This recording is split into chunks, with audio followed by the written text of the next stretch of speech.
This is according to Section 19 and 20 of the Electoral Act 2010 as amended. Now let's go straight to what we'll be looking at tonight. Tonight on the program, we shall take you to the politics of minimum wage in the country. The organized labor movement is mobilizing workers across the country for a nationwide strike for tomorrow, November 6. The labor leaders joined a meeting of the tripartite committee set up by the federal government on the issue of the minimum wage and how to ward off the coming strike. We will find out what is happening in that meeting because the last report we got from our correspondent who is observing that meeting says they are still in a closed-door session and they are still discussing. Perhaps after the meeting, the strike will not hold as from tomorrow, but Labour is still insisting that they still want to go on strike. Let's see what happened last week during their rally on the streets of Abuja. Not only Abuja, in Nigeria.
This is not the first time there was a face-off between the government and organized labor dispute over minimum wage between the two parties, and they have been began during it all began during the colonial days since 1981 in the Second Republic.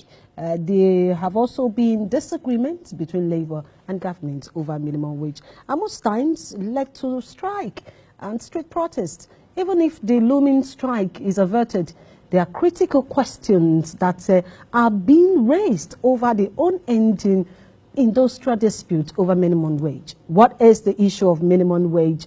Usually a source of industrial disharmony in the country. What are there no measures to avert it? And some labor leaders are threatening to boycott the impending general elections if the issue remains unresolved. What are the implications of their threats? And is the country ready to face the challenge of a nationwide shutdown through strike? Well, if Nigeria is really true federation of states, should a uniform salary be imposed on all states, or can each state be allowed to pay according to its ability? We also do not forget the order from the industrial court stopping the organized labor from embarking on the strike. But the labor leaders are insisting they will ignore it. What are the implications of disregard for court orders, especially when it's coming from the labor? I have joining me in the studio a representative from the Nigerian Governors Forum. I have with me Dr. Kach Ononuju. You're welcome. Welcome to Democracy Today.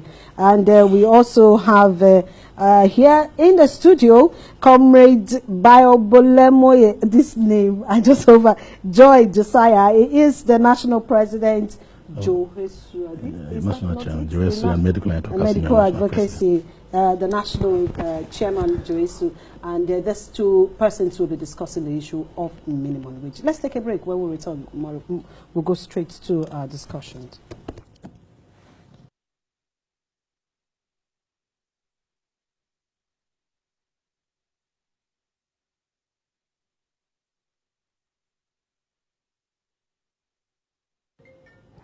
All right, let's find out from one of the Labour leader who is right here in the studio what is happening at the tripartite meeting. They are still there at the meeting. Sure, they're there. Okay. Are we expecting to see them resolve the issue that is leading into strike tomorrow? If the government shows sensitivity and honesty, I think that meeting shouldn't take longer than necessary, because the tripartite committee had reached an agreement. They reached a point where signatures have been taken, and we are thinking everything was over, only for the government side to come back and say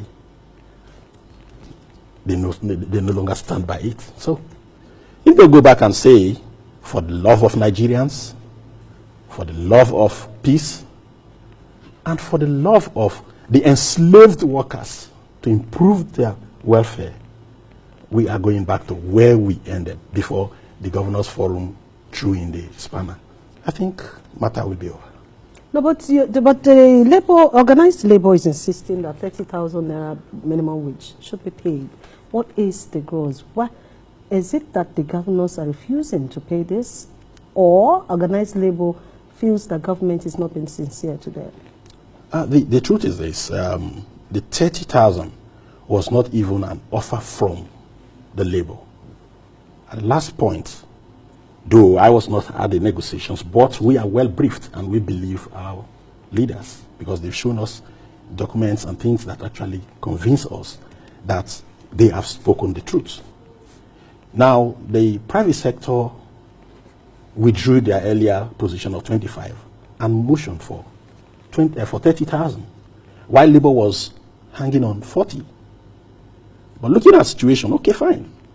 Since they say the economy is broken, or whatever they want to describe it, let's see if there is honesty. Let's come down to simplify the matter for the sake of Nigerians. That's exactly why labor, that's why we call it compromise figure of 30,000. Compromised? Compromise, yeah, because we do know, we believe that 1,000 naira, at 30,000 naira, it simply means that 1,000 naira per family per day. Because 18,000 naira is 600 naira per day. And since 2011, it has been on 600 naira per day for a family.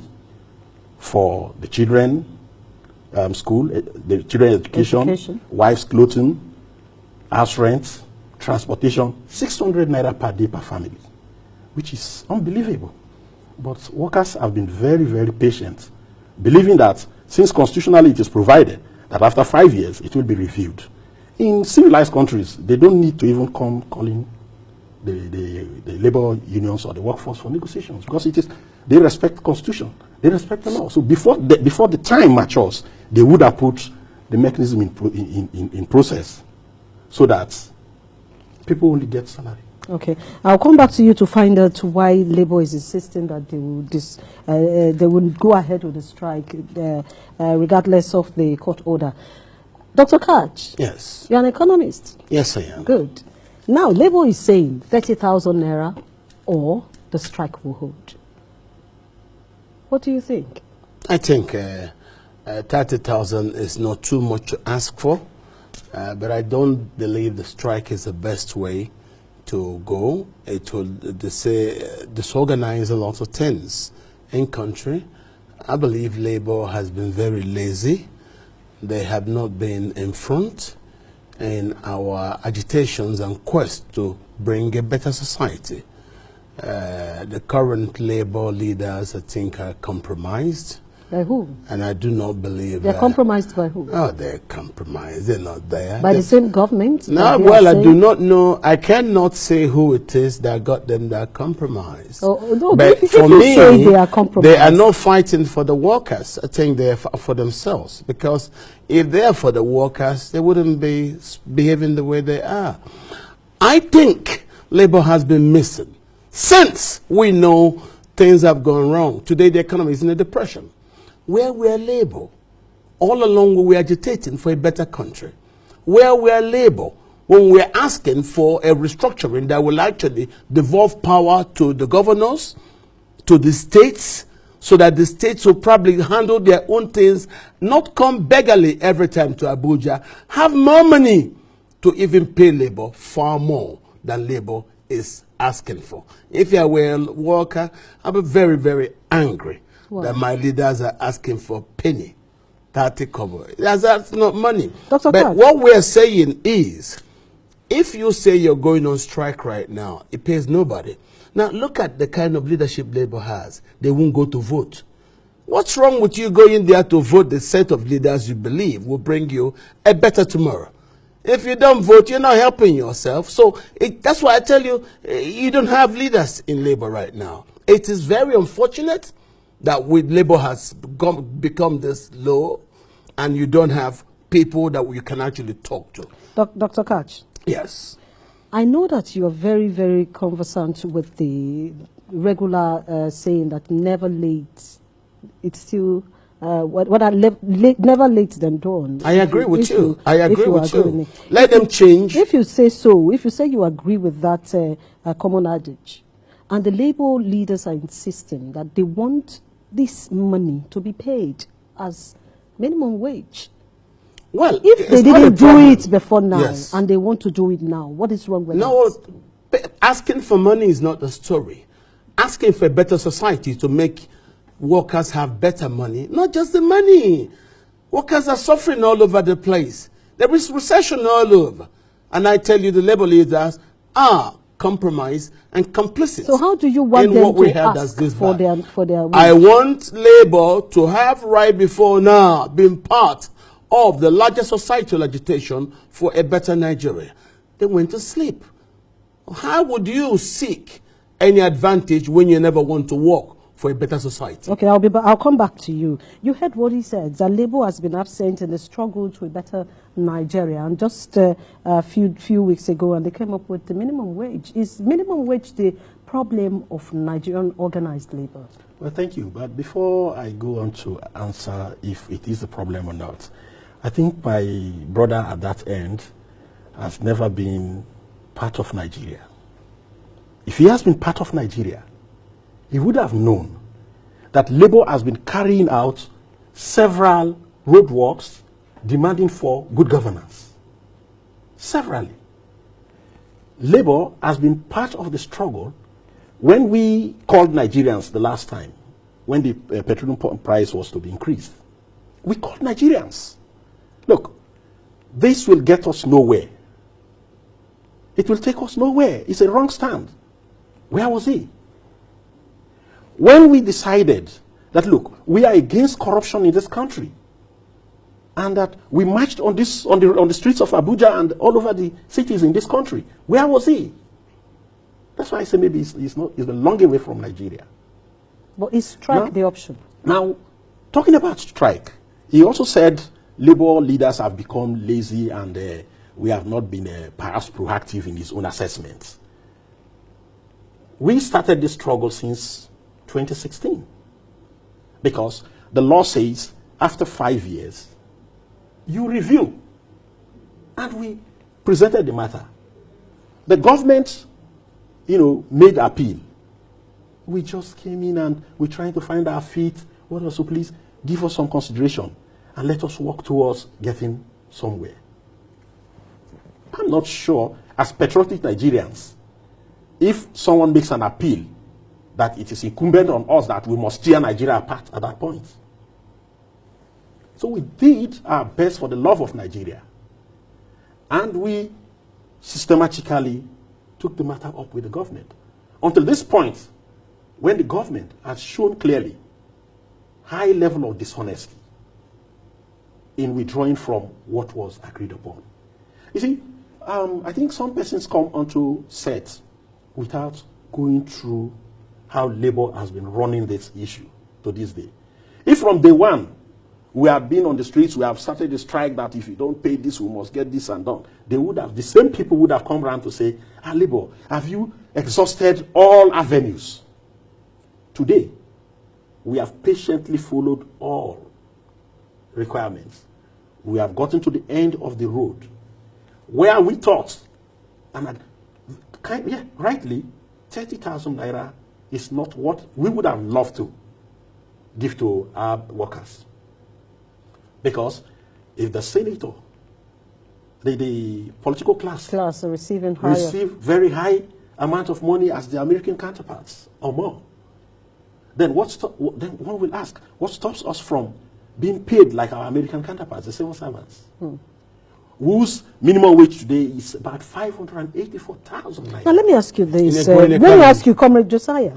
It's in a growing economy, Comrade Josiah. okay, and a rotting economy. But you're asking for money. Hold on, allow him. You're I'll come to asking for you. money in Dr. a Kat recession. will come to you. Comrade Josiah, yes. I want to find out, if Labour says they are going on strike tomorrow, they also added something to their threats, that there will be no election if they don't pay them 30,000. If government is saying they don't have the money to pay 30,000 naira, Labour is insisting they won't go ahead. How do you make things work? That's a misunderstanding of our position. Okay? When we said to our people, no minimum wage, no vote. Meaning that whoever is in power in the state or in the federation, if they don't give us our minimum wage, don't go and vote for them. That is it. So please, Nigerians should understand. The politicians, we want to tell them that they always do not know how to calculate, or they don't know arithmetic. The other day, the Governors Forum, they were saying, the workforce is just about 5% of the population. Well, less than that. I am gracefully happy that we are 5%. But what they have refused to know in the arithmetic is that 5% of workers plus one wife makes it 10%. And 5 children. Plus, okay, you know it. You see our percentage is growing. And ask me, in Nigeria, how many? What is the percentage that have been voting in every presidential election? We've not got more than 30 million people. And the INEC said the voting strength we have now is just over 80 million people. And so, if we have 20% of the population of this nation, assuming it is 160 million, and we have about 30 million people, we already have the power to move anybody. Okay. Now, you made a statement that Labour didn't do well at the very instance. Now, what is the solution to this problem? Because if they go on strike tomorrow, a lot of things will be grounded. Well, the solution is for Labour to start to become reasonable. One, you are asking for monetary increase in a recession. I'm happy he says there should be incremental review of the salaries year in, year out, probably every 4 years or 5 years. But then the economy has tanked into a depression. We've now had 2 consecutive recessions. And we've been fighting that the same way the soldiers design the country is no good. We want to restructure so that we can have a better, more functional, a merit-based society. Let me go with your understanding of restructuring in Nigeria. If Labour is asking for 30,000 naira minimum wage, now there are communities in the US that came out to say, even people have come out to say, the Nigerian state is one of the poorest nations in the world. That is true. And a Nigerian lives by less than $1. How much is $1 now? I'm happy if you brought this up. Is it up to the 30,000 naira that Labour is asking? How much is $1? That 30,000 is for 1 month. And the living standard of a Nigerian now, one Nigerian lives less than $1. That's to tell you. I have nothing against what Labour is asking for. I even think the money is very small. If you are to me, I will double or triple what they are asking for. But what I'm saying is that Labour has been very lazy. Labour need to look at the holistic picture. You want a better society for your working people, you need also to be part of society in agitating for a better society. And that's why I told you earlier, I believe the leaders were compromised, and that's why we didn't see them. All the time the democracy has been under threat. Where was Labour? Labour never used to keep quiet. Now that they are out. Now that you say now they are out to beg for pittance. Not out to struggle for a better country. All the times when the democracy has been under threat, we didn't see Labour. Traditional Labour will come out. So what I'm trying to say is, if you have kept quiet and the things have gone so bad, that the economy has now gone into a recession, They should keep quiet you forever. should also keep quiet together, because you're part and parcel of this. And by the way, as for the numbers, the informal economy actually provides 65% of the job employment. So what we're talking about here are the 35% of the labor we have in the country. All right. But those people, what have they done since they organized labor? And my anger is not about the money. They should actually get more. But they've not been available to the purpose that they should have been available to. All right. See, somebody asked the question. I They should say, clear why is Labour not fighting for infrastructure development? Exactly. Why is Labour? A We better have, we country. have just a minute to go, but I would like you to Labour has been answer that compromised. question, and also I want to find out from you. Clearly, he is a stranger in this land. We were at the forefront when the military when they aborted June 12. That was the other labor. No. This labor. Allow him. So allow him. you have said we have never been in the forefront. Right from pre-independence, Labour has been involved. Up to this moment, Labour has been involved. Today, some of us are tagged as being sponsored by opposition because of what we have been doing, saying it is not fair. When this government came and that they want to increase pump price, I come again. We were the only persons that came out to say, this is not right at this time and it is not going to solve our problem. So when you know then that Now- it won't solve our problem, why did you just end your agitation there? Good. Oh, sorry, we Ask went on. We ask- came on. ask And because again. the government decided that they have a red card, like a bad referee on the field, in their back pocket, which is, of course, the court, like you were saying, whether court... Yes, there's the a court order, yeah. We have not been served. Is that not going against the law? We have not been served. Okay, all right. As I speak with you, we have not been served. So is So Labour going ahead with the strike tomorrow? maybe they are expecting the court to be used like a red card in a bad referee's back pocket, so that they can just flash it any moment, even perhaps towards the end of the match, and say, goalkeeper, you leave, the 10 If players that will leave. happens, what will you do as a Labour leader? If Well- they come this night to say, we're serving you this court order, you stop the strike. Say, well, when we get to the bridge, we know how we cross it. Are you okay? continuing with the strike, or you're waiting for the end of the meeting? I hope We are Nigerians- members I hope of- Nigerians also know we are members that of the a same lawful government- society. I hope the Nigerians also know that the same government has also defied court orders that are ruled in our favor. So when you get to that point, we will put the A and B together and we come out with our stand. All right, gentlemen, I'd like to say thank you for being a part of this program. We've been the issue of labor. We'll also continue with it after what will happen tonight. Probably before the end of this week, we'll still have to talk to some labor leaders to come explain to us what happened at the tripartite meeting, the closed-door session. But this is where we say thank you for being a part of the program, and thank you to Comrade Joy Josiah, let me not spoil the native name, and also thank you to Dr. Kachi for coming on the program. Remember that you can like our page on Facebook, Democracy Today. You can also drop a comment with us on our Twitter handle. Follow us at Democracy #2 Day with a double Y, or follow me at my handle. Follow me at EG Osamor. We will see you there online. Good night.